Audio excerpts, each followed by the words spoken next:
കണ്ണൂർ കല്യാട്ട് മോഷണം നടന്ന വീട്ടിലെ യുവതി മൈസൂരുവിൽ മരിച്ചതിൽ ദുരൂഹതയേറുകയാണ്. വായിൽ തിരുകിയ ഡിറ്റനേറ്റർ പൊട്ടിച്ചാണ് ദർശിതയെ സാലിഗ്രാമത്തിലെ ലോഡ്ജിൽ വെച്ച് കൊലപ്പെടുത്തിയത്.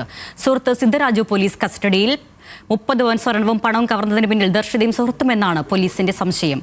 നിഖിലെ കണ്ണൂരിൽ നിന്ന് വിവരങ്ങൾ നൽകും. നിഖിൽ, ഈ കേസുമായി ബന്ധപ്പെട്ട് അടിമുടി ദുരൂഹതയാണ്. ഇപ്പോഴും കാണാതായ സ്വർണത്തിനെക്കുറിച്ചോ പണത്തിനെക്കുറിച്ചോ ഒരു തുമ്പും പോലീസിന് കിട്ടിയിട്ടുമില്ല. എന്തൊക്കെ വിവരങ്ങൾ നൽകാനുണ്ട്?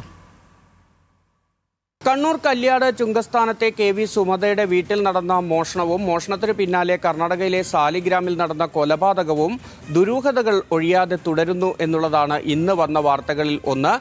വളരെ പ്രധാനപ്പെട്ട കാര്യം ഈ കൊലപാതകം നടത്തിയ രീതിയായിരുന്നു. ഈ കേസിലെ പ്രതിയായി ഇപ്പോൾ കർണാടക പോലീസിന്റെ കസ്റ്റഡിയിലുള്ള സിദ്ധരാജു വളരെ ക്രൂരമായാണ് ഈ കൊലപാതകം നടത്തിയത്. മൊബൈൽ ഫോൺ ചാർജറിൽ കണക്ട് ചെയ്ത ഡിറ്റനേറ്റർ ദർശിതയുടെ വായിൽ കുത്തിത്തിരികിയതിന് ശേഷം അത് സ്ഫോടനം നടത്തിയായിരുന്നു കൊലപാതകം നടത്തിയത്. വെറും 4 മിനിറ്റ് കൊണ്ട് പ്രതി വളരെ ആസൂത്രിതമായി ഈ കുറ്റകൃത്യം നടത്തിയെന്നാണ് കർണാടക പോലീസ് പറയുന്നത്.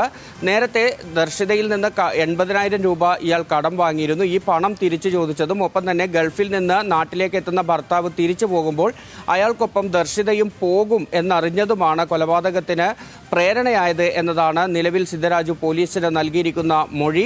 ഏതായാലും കേരള പോലീസ് ഈ നഷ്ടമായ സ്വർണവും പണവും കണ്ടെത്തുന്നതിനുള്ള അന്വേഷണം ഊർജിതമായി തുടരുന്നുണ്ട്.